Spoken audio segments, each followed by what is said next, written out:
This is The Second Studio, hosted by the Architecture and Design Office fame. My name is David Lee, and with me is Marina Borderonay. The two of us are architects and partners at the office, and of course, hosts of the show. And today our guest is Adam Yarinsky. Adam is the principal of Architecture Research Office in New York City. Yes, and with Adam, we talk about architecture, research, and offices. It's such a great name for an office, and I think I stated in the recording with him that I'm kind of jealous because I wish I could just use it for our office.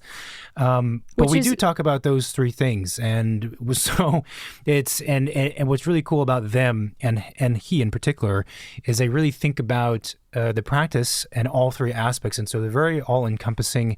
And we discussed with him his approach to architecture, their philosophy about it, how they work as an office, and their recent monograph, which is their second monograph, and what it means for them to produce something of this scale.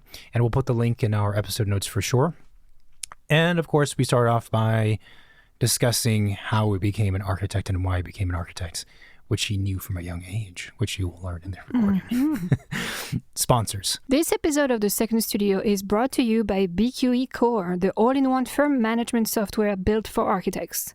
Designed by architects for architects, Core helps you track time effortlessly, manage projects seamlessly, and get paid faster so you can focus on design, not spreadsheets. With powerful automation and real-time insights, it's everything you need to run a smarter, more profitable firm. See how BQE Core can transform your practice by clicking the link in our show notes. Available with Revit version 2023.1 onward, Autodesk Insight is a next-generation carbon analysis tool that can help you make the leap to low-carbon design. With only a few clicks, Insight lets you analyze, understand, and track the embodied and operational carbon impact of your design choices. You can then visualize opportunities for energy efficiency and carbon mitigation with its flexible dashboards, helping you make more sustainable and informed decisions. Check out the Insight link in our show notes to find out more. This is The Second Studio with myself, Marina, and our guest, Adam. Here we go. I'm one of those people who wanted to be an architect since they were like 5 or 6 years old, so kind of strange. But the reason why is that my godfather was an architect. He had worked for Marcel Breuer and had his own small practice in New York City. And so when we would, once or twice a year, our family would go visit them and we'd stay at their modernist house in the forest of Connecticut. And so there was something about that was like, oh, this is interesting. And then a couple of classmates of mine, one in particular, her father in elementary school, her father was an architect. And so when I was literally in first grade, I wrote a poem about wanting to be an architect called I Am an Architect. So I was very... And it was published in the mimeographed elementary school paper that was called, the title of which was called Ink Spots. That was the paper. And then this classmate of mine's father literally sent me a letter on his company letterhead. He was a partner in an architecture firm, offering me a job offer. And so when in 1985. Wow. And so this was 1969 when I did it. And then he sent me a letter, and then he invited me to come to their office and see models there and whatnot. And then I ended up interning when I was in college for his firm. So for 3 summers. So very strange, but true. That's amazing. So That's never amazing. Neglect a poem assignment. You never know where that can lead exactly. you. My first thought is architect is a difficult word to spell for a first grader. It's very funny because I literally have the printout of this page. Really? And mine is like 5 or 6 lines. Like, I am an architect. I want to build a building. It takes a lot of money. It takes a lot of men. Of course, it's gendered, for men, construction workers, whatever. And then like the poems on either side of me are like, an elephant wore underpants. And it's all like, I don't know where this came from. But anyway, very funny. That's great. We might have to, if you have an image, that'd be actually great to post with the episode. Yeah. I can show it to you. That'd be fantastic. Yeah. I think that's a great backstory because it's for some guests, we have a lot of architects on the show, obviously.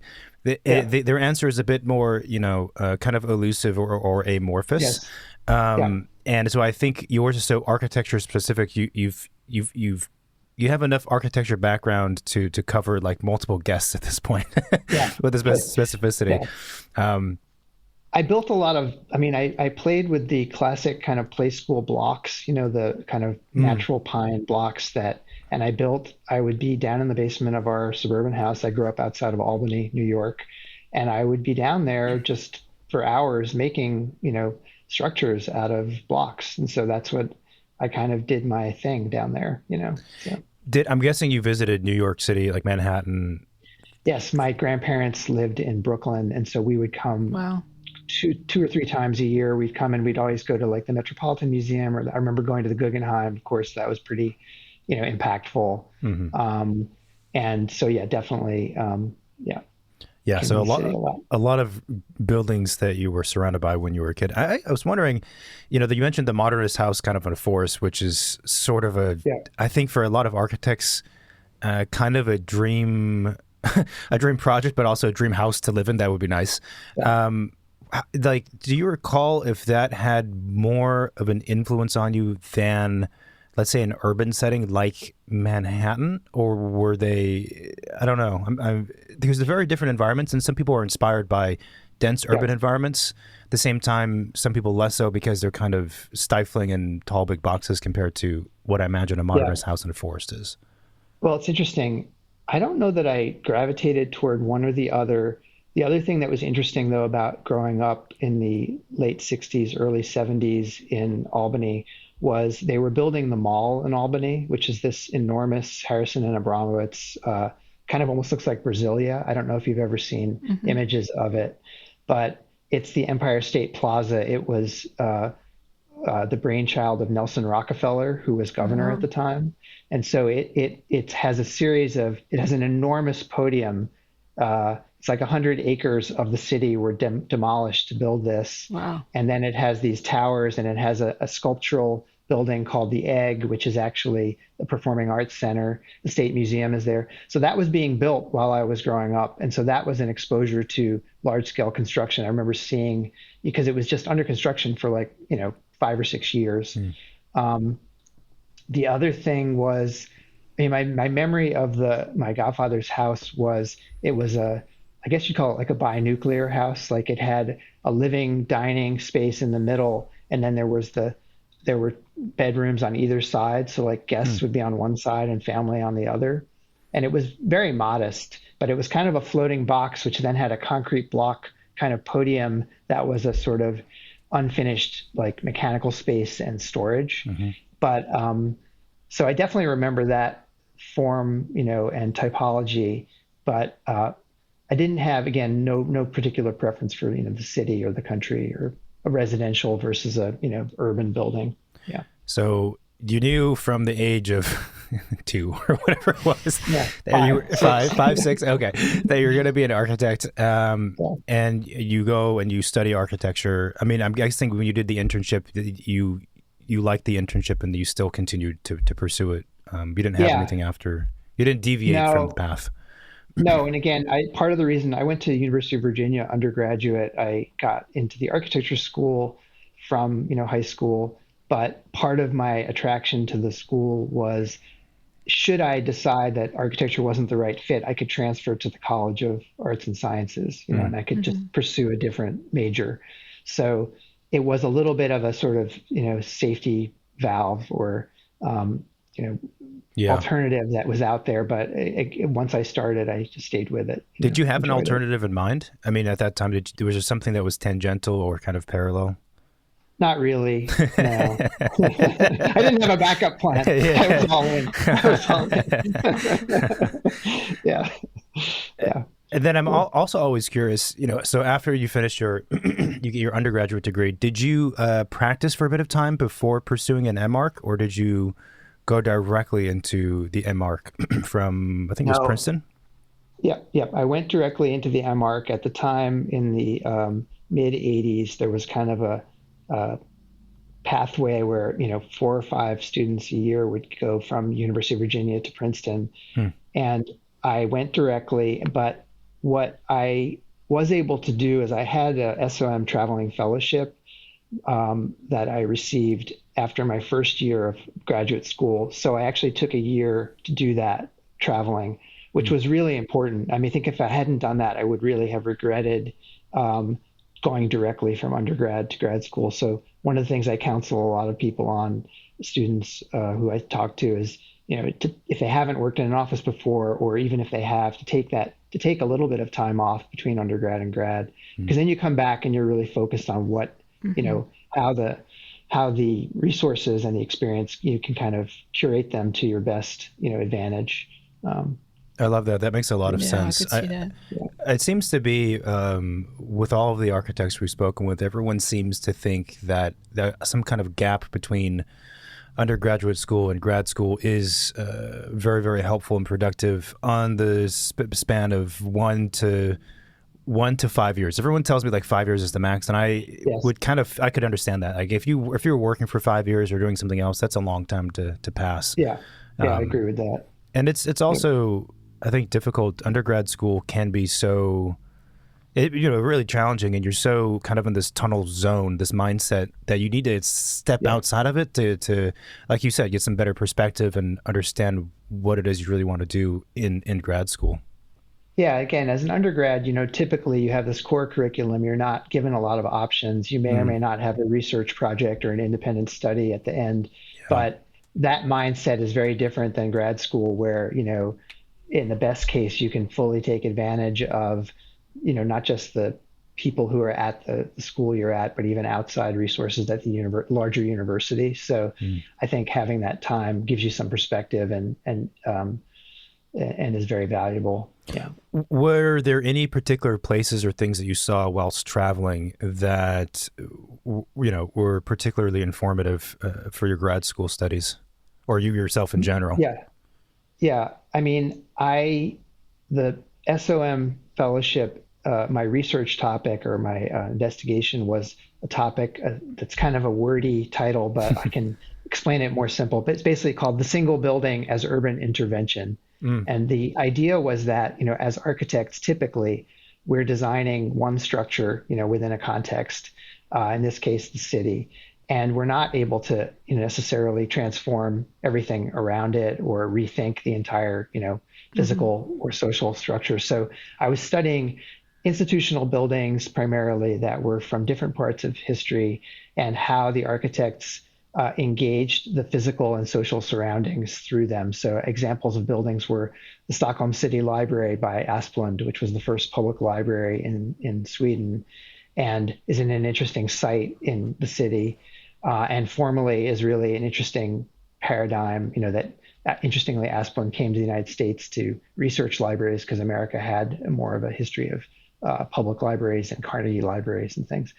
Or another example was another library actually was the Bibliothèque Sainte-Geneviève by Le Proust in Paris, which was the first steel, one of the early cast iron buildings, sorry, not steel, but also was a new typology. So I had taken a course undergrad in the history of building types, which was looking at how, civic, in many cases, institutional buildings like museums, libraries, schools were generated primarily out of kind of Enlightenment times and sort of some cases maybe Renaissance, but so that this study topic was an outgrowth of that. That's really fascinating. So did you get to see these buildings in person? Yes, I spent 9 months traveling by myself all around Europe. I would spend a month in each city. So when I was in Stockholm, I spent a month there. I looked, obviously, every day I would go over to the library and sketch. And but I also looked at other buildings by Asplund in Stockholm and Leverins and, the cohort of architects from that time period. Of course, modern architecture is, contemporary architecture as well. Yeah. So it was and what I took from it beyond the topic itself was really seeing in a way that I'd never experienced directly, because I grew up in a suburb. Yeah. And although I visited the city, I saw how people interacted with buildings and how these older structures, continued to be in different ways parts of the physical and social context that they were located. So that was really eye-opening. And also how they changed, like with times of day, with light. So a lot of my sketching was using, trying to capture qualities of light and shadow and things like that. So I became aware in a way, I guess you'd say, of kind of the power that buildings have, or that architecture has, even in simple ways to um, engage people, and the environment. It's a funny thing because, as architects, our job is more or less to design and help create buildings, which do all the things you described, and we're on the creation side of it. But a big part, I think, of being a good architect, or the fun of it, is also just observing first, and understanding how things work, and falling in love with how things work, and falling with love with buildings and light and all the things you mentioned. But in the day in the life of an architect, or the day in the life of a student, sometimes you don't really get a whole lot of time to do what you just described, and you have to almost force yourself or carve out time to do that, to kind of re-nourish oneself. Yeah, no, absolutely. What I like about living in New York City is, and my wife and I really enjoy walking, just walking around, and so you're not even sometimes having an agenda, but you're seeing people do things and just, taking it all in. So I've always loved that. And the way the character of different neighborhoods in the city, and when you walk through them, and one neighborhood blending to another, and just the character of the architecture or the quality of the street life, things like that. Yeah. Do you have a favorite neighborhood in New York? That's a good question. I mean, I've always lived on the west side of Manhattan in downtown. So we lived in the West Village for a couple of years, and then we've lived in Chelsea on the far west side of Manhattan for 30 years. So, we live in a huge old building called London Terrace, which is it's from 1930. It's an entire city block. It was one of the largest apartment buildings in the world when it was built. But we face what is now the High Line, which is kind of cool. We're not directly next to it, but it's across the street and on the other side of 10th Avenue. And so like the transformation that's happened in our neighborhood is just phenomenal, since we've lived there. And so seeing that also is another, just in terms of temporality and a kind of understanding of cities as these places that change over time. I mean, you literally see it, it's unfolded. And of course, New York City in general has transformed. The relationship of the city to the water is completely different than it was 30 years ago in many respects. And just, obviously general construction as well. Yeah. I was going to say, if you lived in Chelsea for 30 years, you probably saw it change quite a bit. Yeah. Yes. Yeah, mostly west of 10th Avenue, because east of 10th Avenue is part of it's a historic district, and there's just more existing construction. But when they rezoned the area, first it was commercial art galleries coming into what had been taxi garages and just older warehouses and commercial buildings. And then the next wave of development was related to the air rights from the High Line, which created a whole series of adjacent apartment buildings. You were talking about the focus of your research being, the title being something to the effect of a single building as an installation or impact on a city. Urban intervention. Perfect. Yeah. And then your description of New York City made me want to ask: had you ever considered studying urban design as a different, somewhat different, topic, or was it always strictly architecture? It was always architecture. It's interesting. At the time I was studying architecture, my perception of urban design was that it was much more analytical and data oriented, as opposed to qualitative. And I could be wrong. That's why I'm saying my perception of it. UVA had an urban design program. I didn't really, I might have tangentially seen, things on the walls of the teaching spaces, which we might have shared with that department, but it wasn't something that had the, what I see now with urban design in many respects is it seems much more vibrant and interesting to me than it did at the time. Again, purely my perception. It's not denigrating anyone's, they could have been doing all that at the time, and I just didn't have any idea about it. Sure. Yeah. No, it's a kind of fair, observation or perception, because that's generally from what I've seen, city planning is what you're describing in terms of Yes. its, education of that.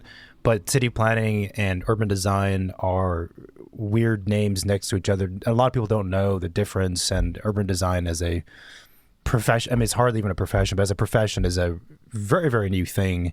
Hmm. And yeah, it is. I was at, I remember, because so my master's is in urban design, and I remember I was on Oh, a yeah. review, and the question was posed like, well, what is urban design, relative to the professions of architecture and city planning, which everyone knows. And my Hmm. thought was, well, it's got to be what you just said, which is if city planning tends to be the more analytical, nuts and bolts engineering aspects of cities, Hmm. then but who's designing, the city, and other than the specific buildings? Like someone has to be thinking about the Yeah. qualitative aspects, which, Yeah.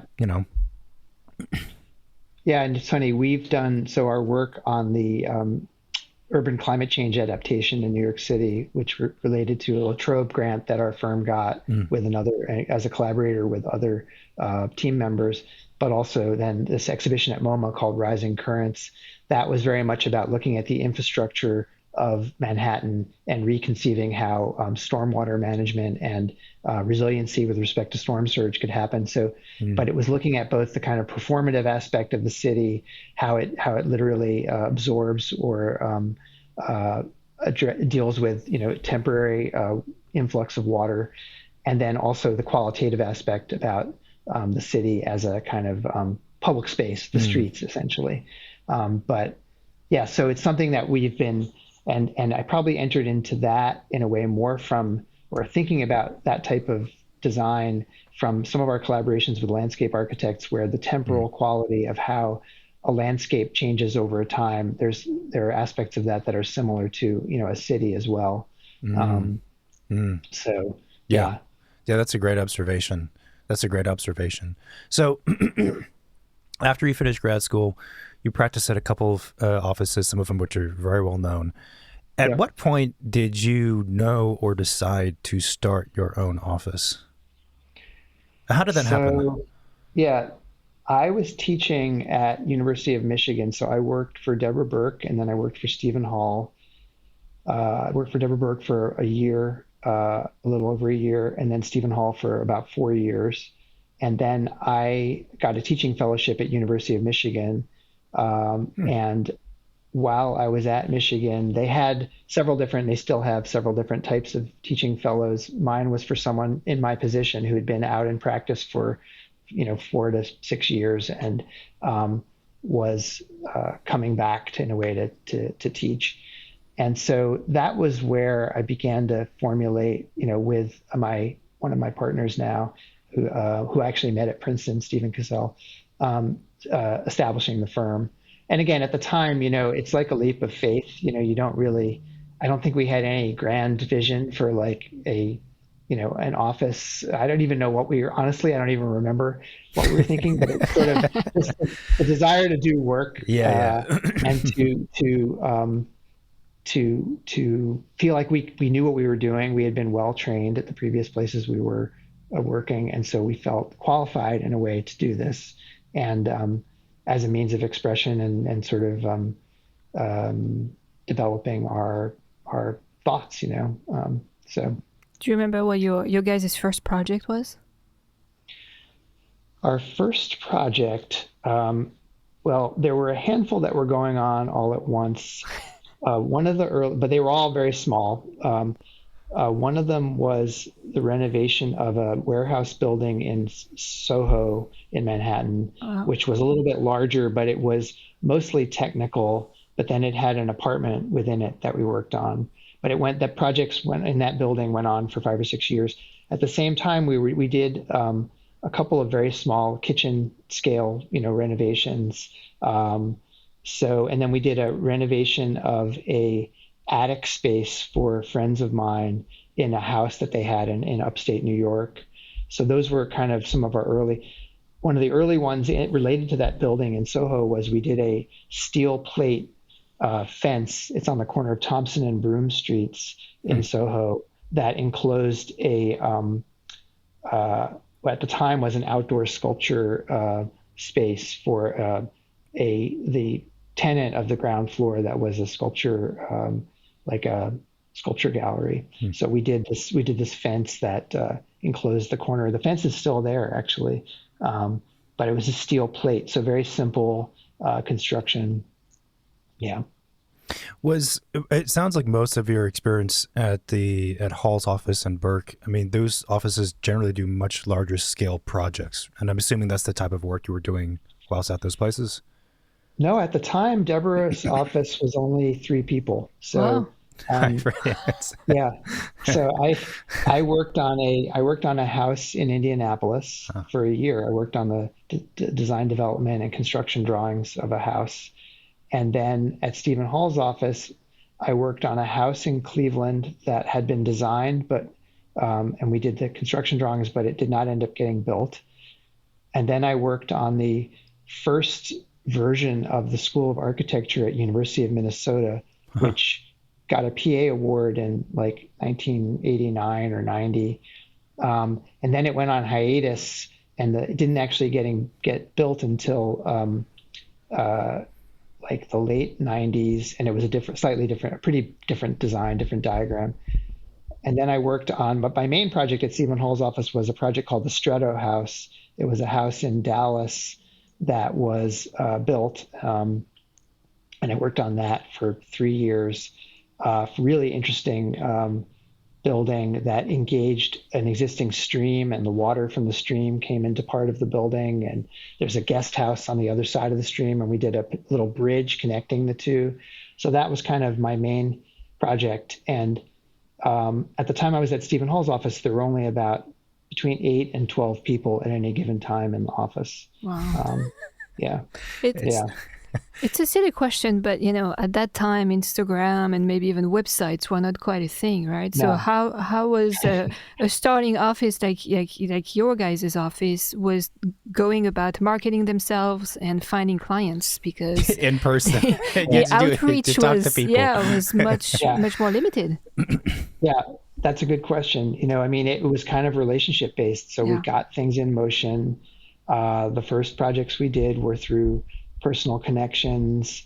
And then as we began to get more work and we got some things published, I mean, the landscape of publishing was not as fragmented and as extensive as it is today. Yeah. So, if you got something published in, architecture or Progressive Architecture magazine, but what it was called back then, or Architectural Record, that was a big thing. Like everyone looked at those, and so we were sought out by some clients. We also did some work that was more in the public realm. We did early projects that were temporary exhibition design in different museums. So we did 4 exhibits at the Cooper Hewitt Museum that were an opportunity for a younger firm to actually do something that was in the public realm, because most of our work up to that point was purely for private clients and not necessarily accessible to the public. So those were really important opportunities because, number one, from a standpoint of idea, the projects had a curatorial intent. And so there was a kind of thought behind how to, information and how to present it. And then there was an engagement with the existing fabric. In this case, it was the Carnegie Mansion for the Cooper Hewitt, and how to do that. One of our first exhibition design there was for the industrial designer, Henry Dreyfuss. And we got that through a friend of mine wrote his PhD about Dreyfuss and was the curator of the exhibition. And so Dreyfuss is the guy who invented the Honeywell round thermostat, really famous, one. The John Deere tractors, the Model 500 telephone that everyone had, like 95 million of them in America, the black, with the telephone. So these objects were all on display. It was fascinating. That was one of and then we did a couple of other exhibits for the Asia Society here in New York. And we did one for the AIA that was in the Customs House, which is a beautiful Beaux-Arts building in the southern tip of Manhattan that has a kind of oval atrium, and that's where this was installed. So that was a good, experience to get out there more and get more known. Yeah. Was the intention when you started the office to kind of like be able to do projects of different typologies, or it just kind of happened out of maybe your own interest without necessarily like aiming for that? No, we always wanted to have a range of work that we did. It's true that in the early years, most of it was residential. Yeah. So we were doing apartments or single family detached houses, but we had, because of the exhibition design, and then we got some commercial work, and that's good in the sense that it's hard when you start your office to actually get work for like a university or those clients are very risk averse and they don't necessarily hire firms that haven't done that before or done certain scales of work before. Yeah. But we definitely were mindful of wanting a diverse range of work, and that what would unite that work was kind of our approach to how we thought about design, that we had a methodology of inquiry. We would ask questions. We were looking at constraints intrinsically when you do work in New York City and inside existing buildings for residential. You can't change so many things, but you end up engaging, whether it's existing views and windows or infrastructure or structure, that those become, in effect, not things you have to compromise about, but you have to fold into your understanding of, the design and leverage them as opportunities, if you will. Yeah, that's pretty fascinating. It's interesting also because from an outsider's perspective, meaning someone who's not an architect, the normal kind of way to critique or understand the expertise of someone in an industry that you don't know is whether or not they specialize in one aspect of it. Like the more specialized you are, the more you're perceived as an expert, generally speaking, by people who aren't in the profession. But what you've described is, of course, kind of the opposite in terms of project typology.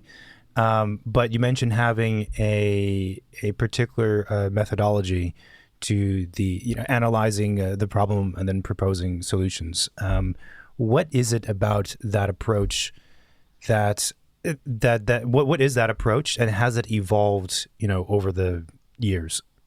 Yeah, I think it at its core, what we think of as research has a few different implications or connotations. So on the one hand, it's just a philosophy that we think about design as a mode of inquiry into the physical and social context that buildings and spaces are located into society at large, or cities, or rural sites. And then that's manifest in terms of how we gather information about a site or engage people, through, interviews, meetings, workshops, to understand how people use space, and how to inform basically, relationships between space and types of spaces that are in a project. We're oftentimes involved very early with clients to define the program of a project. So we're framing, in effect, what is the project, in some cases, early on together with the client. So but then the research also has a side related to projects that we do that are either funded or independently, such as the La Trobe grant that funded research into urban climate change adaptation, or that are a project related to, let's say, a product design. Like what's behind me is one of the products in the line of acoustical products that we designed for Filtzfelt, which is a division of Knoll. So there was a whole process of creating a kind of series of different applications for felt-faced acoustical absorptive panels in different forms, whether they're on the walls or ceilings or tabletop. I could back up for a second to say that, we think about architecture, I like to say, expansively. So it's in terms of this diverse work, but holistically within each project in terms of scale, and then relationally in terms of, that everything we make has some relationship to something else. It's not thought of as an object in and of itself, even though it's maybe perceived that way. Mm-hmm. So that kind of expansive aspect of architecture, how we think about it, is reflected in some of those research projects, whether it's the scale of a detail or an element, all the way to thinking about, a larger scale urban project. And then we try to identify things within each project that are opportunities for investigation. So we're doing a new administration and education building at Greenwood Cemetery in Brooklyn, and we're doing a terracotta cladding and on the building, and that was an opportunity to create a kind of bespoke terracotta shade and building cladding on that project. So in that sense, that was like a specific thing that we wanted to explore that would give a character and a quality to the project. So at its core, and this is what's challenging with sometimes with specialization or with what we try to communicate in terms of like why hire us, it's that we're going to create a design that is very specific to the client through a process of engaging them really as a thought partner, and creating something that's very bespoke that doesn't means it has to be expensive or complicated, but that embodies their mission, their values, and is a kind of way of translating them into form, actualizing them, enabling them. Yeah. Yeah, that's a great, all of what you said is great. That's a great description too of, I think, what architecture aspires to be, or what it does really, is a translation of just ideas and, murky, vague conceptual things that sometimes for clients have never even spoken aloud in a coherent way ever. They've just been ideas for the last, decade sometimes.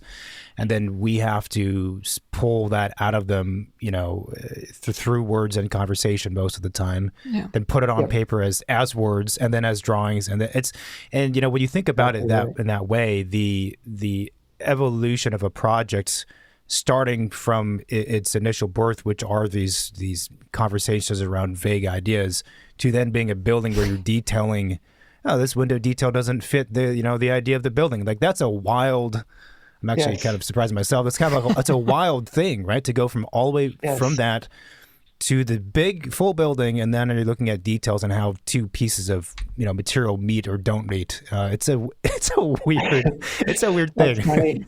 No, it's so funny you say that, because I was actually we had lunch with friends of ours last weekend, and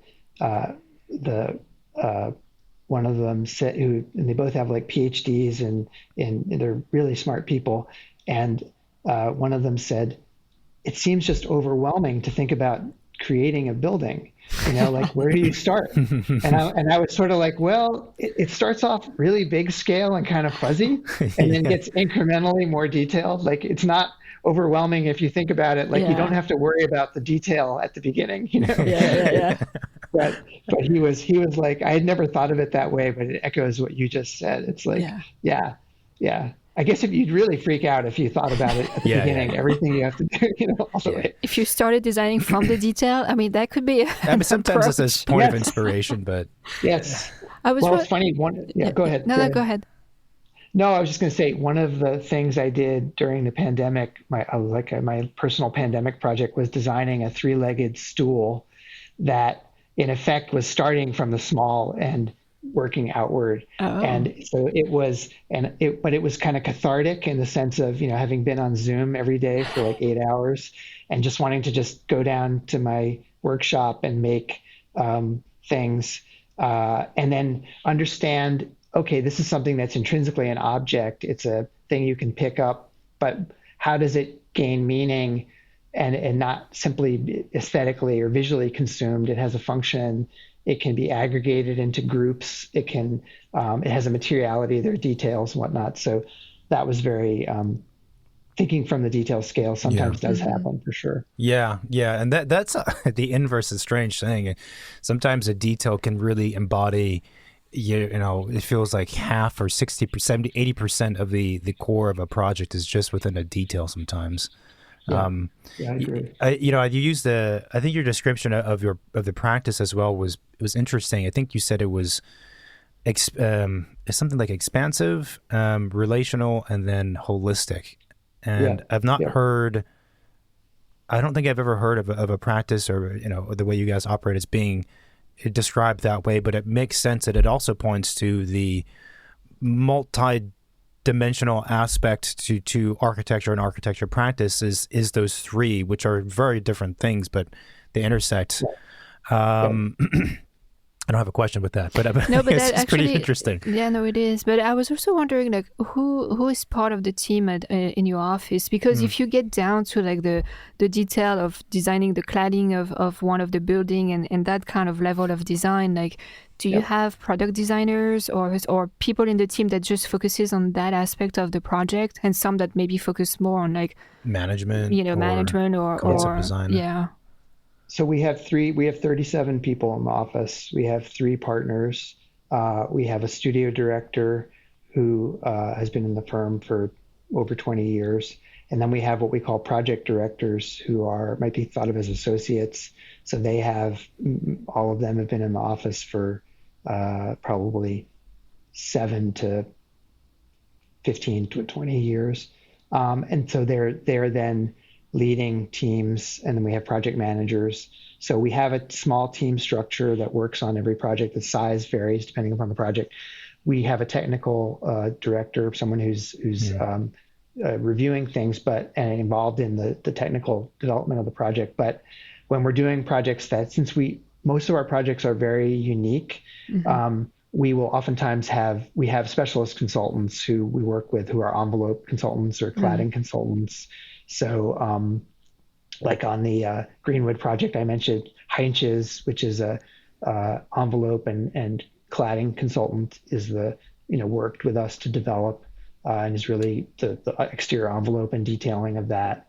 But so our collaborators who are specialists, generally speaking, really like to work with us because we don't come in and say, we have a formal idea and you need to make it look like this. Yeah, make it work. Right. It's more like, you guys know what you have an expertise, and how can we engage that in the service of, the ideas that we're exploring in the project. And so there's a process of, you probably call it like co-creation, but it's a close collaboration that, and that is, so we're deeply involved. We don't just sort of say, oh, the facade person's going to create the facade of the building or things like that. Yeah. There's a lot of back and forth. So I would say we don't have specific specialists within the office for different types of construction, but we have people who now at this point have experience. We have one person who's a certified passive house designer, because one of our recently completed projects is in the process of being certified for passive house.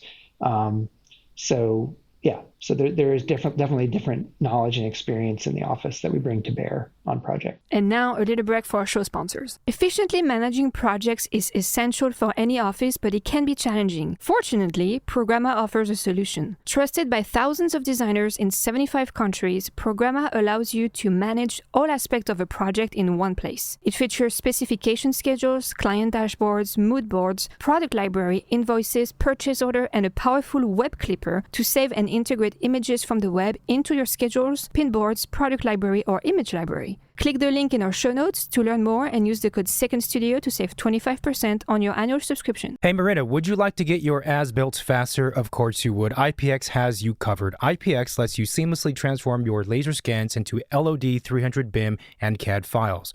Whether you've got your 3D scans already or you need the full laser scanning service, IPX offers instant pricing and order tracking for scan-to-BIM services on any project, no matter the size or complexity. Plus, your BIM files can be seamlessly transferred to Autodesk Construction Cloud, allowing your construction team to start work right away. Start your next project on the 50-yard line with accurate data by clicking the IPX link in our show notes and learn more. The consultant aspect is very interesting, and I feel like facade consultants are probably some of the more unknown type of consultants. Is it hard to explain to a client that, you need to have the expertise of these people to join a project? Like, do they see that as someone that's kind of like superfluous to have, or are they understanding why you need to have that consultant on? That's a good question. We haven't ever experienced a client sort of questioning that. So when we worked on the School of Architecture edition at Princeton University, we worked with a firm called Front, which is a facade consultant. And if I recall correctly, I mean, no one ever said, when we were doing a bespoke, essentially, curtain wall on the building, I think maybe it was because the facilities managing people realized that you need that type of person on the team to do that. Or in the case of the school, we just finished these two large public schools in downtown Brooklyn that are the ones that are going to be are in the process of doing Passive House certification. Front was also involved in the windows on that. And that was where you have to get a certain performance out of the project. So you need that expertise. So it hasn't actually come up. Interestingly, though, as an aside, we always work with lighting designers. I was just going to say, and so what's funny is, and we have for decades, like we literally don't do a project without a lighting designer. But we've encountered when we've collaborated with other firms in other parts of the country where they're like, "Oh, why would we need a lighting designer on the team?" Yeah. And I'm like, you gotta be kidding. Like, who's gonna pick the lighting? Who's gonna figure out the lighting for the project? I mean, it's gotten so specialized, especially. So like, I'm surprised that an architect would do a project without a lighting consultant, for instance. I was just going to remark on this part of the conversation. I think when a trade or profession or aspect of the project is technical, it's far less likely to be questioned by the client. And this even applies to like an architect themselves who does everything from design to construction documents. No client is questioning, the quality of your construction documents because they can't read them, right? I think a facade consultant falls into the category of that. Like, well, we need the building to perform. Lighting design, though, why can't you just, put some lights in the RCP, put a few of those circles in the RCP and use the ones you used before? And I can tell you where I want, in the case of a house like we do, I can tell you where the switches should go. But there's like way more to it, even at the scale of and certainly the scale of a larger project but I think it's anything that's, unfortunately, that's qualitative. It's more difficult for people to understand the value, and those get questioned quickly. No, absolutely. And so on the Rothko Chapel project that we did, renovation of the existing building piece we worked with a lighting designer named George Sexton, who specializes in daylight. And so the whole, really one of the most important things in that space was to improve the quality of daylight. So that was a very close collaboration. But we also then, and partly speaks to what you asked earlier, Marina, about technical knowledge, we did what we called a design assist, where we brought on board a fabricator early in the process. I think it was before construction documents, at the end of DD or during DD, to actually help develop the skylight assembly and the louvers that filter the light. And so they were directly involved, and we could benefit from their knowledge of the material and fabrication, and not kind of reinvent the wheel, but have and it also gave some assurance of the cost, as you were going forward. So that is a model that we've done on other projects as well. Yeah, that's another really good point. And we're generally, huge advocates of what you just described, because if you can have more of the team onboarded earlier, it just helps. And it's not like, in that case, it sounds like it was a pretty close collaboration with the fabricator. And sometimes it is that, and other times it's just, I need the ability to pick up the phone and call that consultant once a month. And it's a 2-hour conversation, and that's all I need. But it makes a huge impact. And it also makes, us feeling confident that you're able to take concrete steps forward. Because like, as you know, one of the challenging things in architecture is that there's always a bunch of aspects to the design of a structure that's, placeholder that is like 50% developable. I know it's solvable, so we'll get to it kind of later. But when you have something where it could work and could not work, and you don't know because it's outside of your expertise, then that's where the process becomes really difficult to move forward, because you're kind of stuck or always questioning. Yeah, no, absolutely. And depending upon the client, there's also a desire to have some assurance about the cost of the project, oftentimes at a very early stage. So some of the cost estimators we work with are really good at kind of the art of early stage conceptual estimating to take into account some of the things that are unknowns. But yes, depending upon the client, the desire to even as we were saying earlier, at the kind of fuzzy early stage of the project, have some sense of where you're going, is a driver toward somehow having some technical knowledge get embedded early on. And then going back again to the people working in the office, it sounds like you have a few key folks who, like a technical director was, I think, one of the titles. But it sounds like generally that the architects in the office are not categorized so specifically to be in different buckets of it's solely being project manager versus concept design versus something else, or is that the case, or are people in kind of groups by project typology, or how does it work? Is everyone mixed up? Yeah. No, we have, similar to our practice, having a diverse range of work. The people who work in the office have opportunities to work in different types of buildings or programs. So it's, and generally speaking, what you're doing is commensurate with your level of experience, but we also mentor and have opportunities for people to learn how to be a project manager. If they've never done it, then they get the right support from the project director and the team, so that, or they start on a smaller project, and then the next project they do might be a larger one.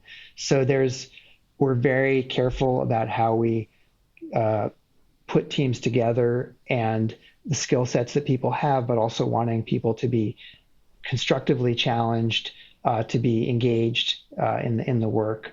So that's a really important part, and always has been. I think when we ask, and we do this periodically, people, to assess how they feel about being in the office, we almost always get high marks for the quality of mentorship and learning that happens here. So, but also support. So it's like, you don't just get thrown into something and then, how do I figure this out? How many times have I seen that or experienced that? Yeah. You want me to design what? Yeah. Okay. Right. And then just go away and you're like, what am I supposed to do with this? So I think that's important. Interestingly, so part of us working on our book was assessing kind of the impact that we feel the office has had on the profession. And this is back a couple of years ago, but I think it's still pretty accurate. Something like 35 firms that exist now are alumni of our firm. Wow. And globally. And of them, about 17, I think, are women-led firms, which, I'm really proud of both things, because I think it speaks to people who came through the office, spent varying lengths of time, most of them several years or longer, and then felt well prepared to do whatever they were going to do professionally, and then in effect having impact through their practice on the field of architecture and on people. So I'm very proud of that, but I think it speaks to how we think about creating architecture in the setting of an office. Yeah. You guys are really firing on all cylinders. You think about the architecture, the practice, the everything else. And talking about the book, the monograph, I think this was the first one for ARO. What does it mean for you guys as an office to produce and publish and this book, which is out and came out, I think, the end of last year, so everyone should check it out. We'll have links in the episode and whatever. But what does it mean for you guys to produce this monograph? Well, it's our second monograph. Our first one was actually a little over 20 years ago, but much smaller, and was really featuring, I think, 5 or 6 projects, and kind of trying to frame our practice at that time. So this one, I happen to have a copy of it here. You can see a little thicker than 5 minutes. Exactly. Yeah. So this was quite an effort, and a lot of people were involved in it. Angela Estevez, who's the business strategy and communications director in our office, really shepherded this through. But we also worked with amazing people, Brooke Hodge, who wrote the introductory essay, Miko McGinty, who's the book designer, and others were involved in editing and developing the project, both external and internal. So it was a multi-year effort.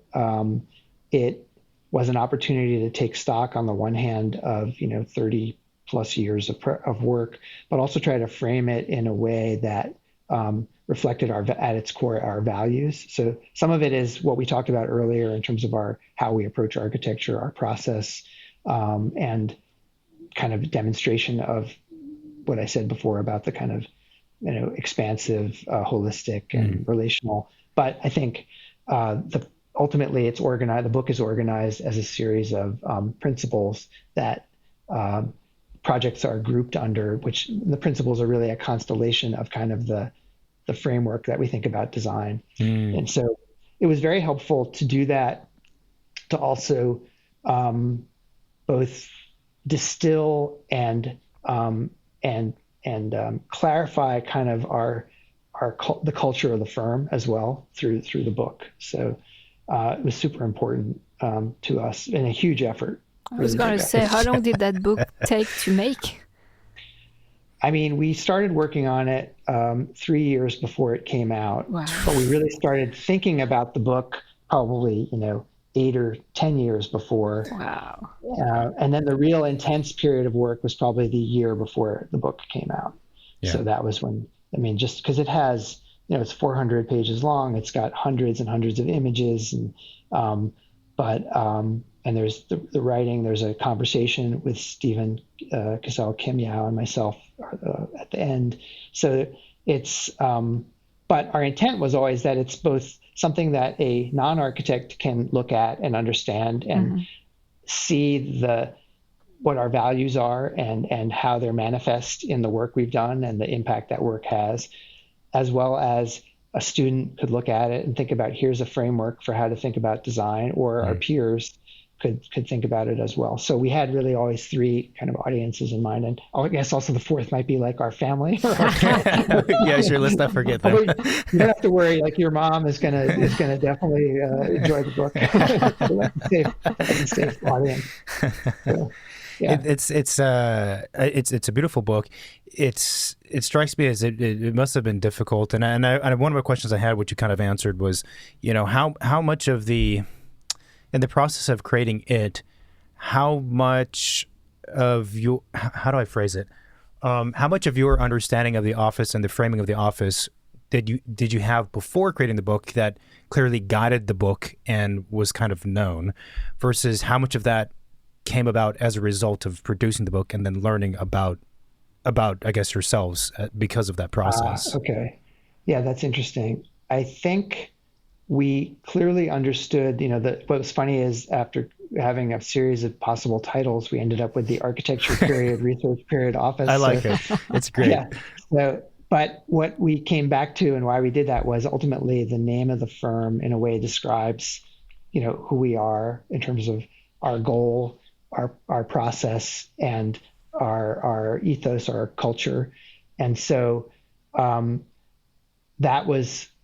that's fundamental. I don't think I think what we learned from working on this was by articulating these principles, and I can tell you what a couple of them are. Like they in some respects are truisms about design, but I also think making these principles, explaining how they are specific to us, it was in effect one of the important, maybe the most fundamental work that we did, which was generated not just with Stephen, Kim, and I, but with the cohort of people who were working together on the book. So it was a larger group. And I think, so they're like, here, I'll open up the book and tell you some of them, but one of them is, strategize for maximum impact. So some of that, to me, what do we mean by that? Well, on the scale of a project, what we were talking about earlier, like when we think there's an element of the project that can be extremely impactful, whether it's the facade or a particular quality of the structure or something, we are comfortable saying that's where the emphasis should be. In other words, it's not just the architectural form that carries the content or the idea, as an example. Or thinking about what I said earlier on the Rising Currents project, infrastructure as a element that you can design to make for impactful public space in the city. That's sort of thinking strategically.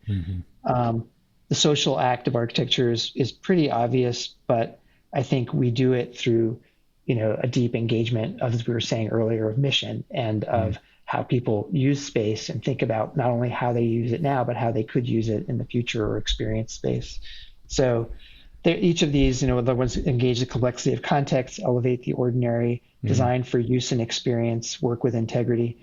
use and experience are important to us. And again, I've always taken for granted that if you have an idea in architecture, it should be something that someone can understand directly through the building. It's Rafael Mineo has this amazing text called The Solitude of Buildings. I don't know if you've ever read it. It's from the mid 80s, but it's basically about when you create a building when it's done, it's out there external to the architect. And, you're not there explaining it to anyone. Sure. It takes on a life of its own, right? Yeah. And so that design for use and experience is about how do the qualities of light or its particular orientation of a site, et cetera, allow you just to, without interpretation, in effect, understand, the intent of the project and have it be meaningful, I love that. Yeah. You guys have, and by the way, the name of the office I think is fantastic, but it's also one of the names that kind of annoys me because I'm like, I wish that I could name my office that, because it's like it outlines exactly what you do and exactly and all three are necessary and related. They're not completely separate. Yeah. Architecture, research, and office. You need all three to be working to enforce each other. Yeah. I think it's fantastic. You guys clearly spent a lot of time thinking about the office portion of those three words. Are there things in the profession of architecture, kind of zooming out, now that you see as being maybe problematic? So, like, what are the biggest challenges the profession is facing and areas that the profession and offices in general can improve on? That's a very good question. I mean, I think, only a tiny fraction of what is built is actually designed by architects. I think one fundamental issue that architecture has is helping people understand what value architects have. And commensurate with that, it's also the kind of compensation that architects should have for the work they do. And I think as we're thinking about making the field, something that's attractive to people to enter into, in a way, communicating our value to the public, I think, is important, and it's a never-ending process. But I think that's important. I mean, there's other challenges that architecture is not as a profession, but that we're addressing, which is not really related to your question. That are things like climate change and other things like that. So that's different. But I think just vis-a-vis the profession itself, I think it's a real challenge of like what makes architecture relevant and to me and impactful, like beyond, it's not simply an aesthetic exercise. It's not a form of criticism in and of itself. It's about offering alternative potential realities and transforming the status quo in a positive way. And so, I think architects, and I've been on many, many AIA juries and design juries and whatnot, and I think a lot of times architects, by virtue of their training, sometimes conflate kind of composition with design or form with idea. And so, or we have our own kind of fetishization of, things that we're interested in. So I think it's kind of being mindful of that, one can certainly appreciate and lavish attention on making form because that's what we do. But then how is it in the service of something more? How is it? And that's where the relational side to me matters, and the reciprocity that a building has with its place and time and with people. So it's funny that it's just, I think people's perception of architecture is based upon media and just sort of other things. But so to the extent we can be ambassadors for, a visionary way of engaging the world, but also one that's practical and problem solving, like that we actually have a value, is really important, So those are things that we try to do that hopefully can address, what I see as a problem, with architecture's, capacity or being thought about as something that can help, be part of the solving problems in the world today, basically. That's awesome. That's a perfect description, and I love it. The your commentary about sometimes architects being obsessed or fetishizing, certain things that are form based, black curves or whatever it must be, NURBS and splines and whatever else it might be, and kind of divorcing that from in my mind, I was thinking like the research aspect or the practical aspects or the community engagement aspect or whatever else on that side of the line. That divorcing is common. And I think one of the misconceptions that, or mistakes that I think some architects make, and certainly young architects, I'm thinking even about students in school studying architecture, is they think that the research aspect of architecture, the learning aspect of learning about the client, the site, engaging again with communities, that stuff is boring. And it's like a thing you have to do. It doesn't actually, it doesn't, how do I say it? Like you have to put it in the building, yes, but really it's like kind of like with the technical person you said earlier, the facade person, I have the form and I need to just cram in the program so it works, and then that's what I'm going to do. But I don't think that, I actually think that the research aspects can be the most interesting if you do it right. Yes. Yeah, I agree. And we're teaching this semester at MIT. So this is the last of 3 springs that Stephen Kim and I have been teaching at MIT. And the program that we've given, this is the 3rd time, is a dual language pre-K through 2nd grade school, public school in Boston.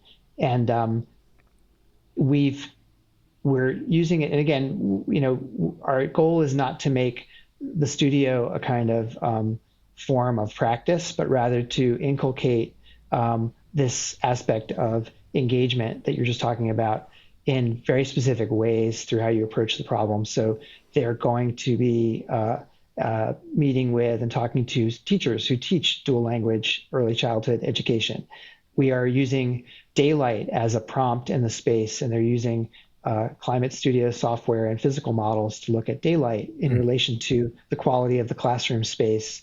And then there's a community component because many of these schools serve immigrant populations and have functions that happen after school as well in terms of meeting space and whatnot. So that kind of the scalar component, from the scale of the child and the classroom to the civic quality of the building, and then the relationship that it has to the city is all important. So we're in a very small way, we're having these components as part of the design process. And at the end of the semester, the students will have a building that they've designed, and they're going to work independently. That is a modest size, 30,000 square foot building, but that will be an opportunity to kind of do this, to emulate a methodology that we think is important. And then, again, and I think it's important when you're a student to be exposed to a number of different methodologies as you begin to think about your own way of working subsequently. So, so it's within that framework that's what we have to offer, in the context of as practitioners, teaching. I love that. And it even makes sense for your own practice because, I've always thought about every office as kind of by necessity for their longevity to be a kind of school environment, not that there's students and teachers, but that there needs to be kind of an education. So everyone is understanding at least the core philosophy or core, strategizing and thinking approach that's occurring in the office. I think elsewise it just becomes kind of a circus. Yeah, that's absolutely right. Now, we've always, taught different places and lectured to academic and other audiences and things. So yes, having to explain what you do and reflect upon it is really important. Yeah, it's hard. Obviously, though. you do that to clients, but But then outside of that, pulling back, is yes, and it takes time, and it is pretty. It can be quite involved. It's like the most difficult part of the job sometimes. It's easier just to do it rather than trying to, that's why I'm impressed by, the monograph. One of the final questions for me is there a type of project that you haven't done yet that you want to, or one that you'd like to do more of? That's a great question. I think, this is probably personal, but we've done projects involving visual arts, whether it's renovation of Donald Judd's studio and house, or work for Dia Art Foundation. We're doing a commercial art gallery now for Blum, which is a Los Angeles-based gallery here in New York. We're doing their gallery here. It's under construction. But so I think for me, I really enjoy, and Rothko Chapel mentioning earlier, I love the interaction with art and visual art as a part of the project.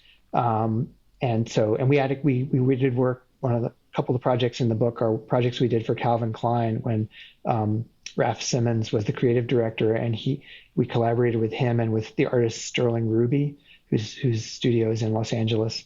And so those kind of collaborations, and I find really satisfying to do. So, but we've never done a museum, kind of plain, stated, of that building type. We've done ones that are very similar. So that would be something that's interesting to me personally. But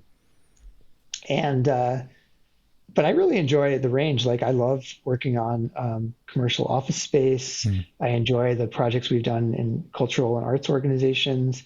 Our work at universities is interesting and very impactful within campus settings. And so I probably don't have one type that, and at this point we've done a fair number of project types, but I would say, probably something along a cultural or arts related building, would be interesting to me. And again, not because we haven't done it, but maybe just to do more of that. Mm-hmm. Yeah. Mm-hmm.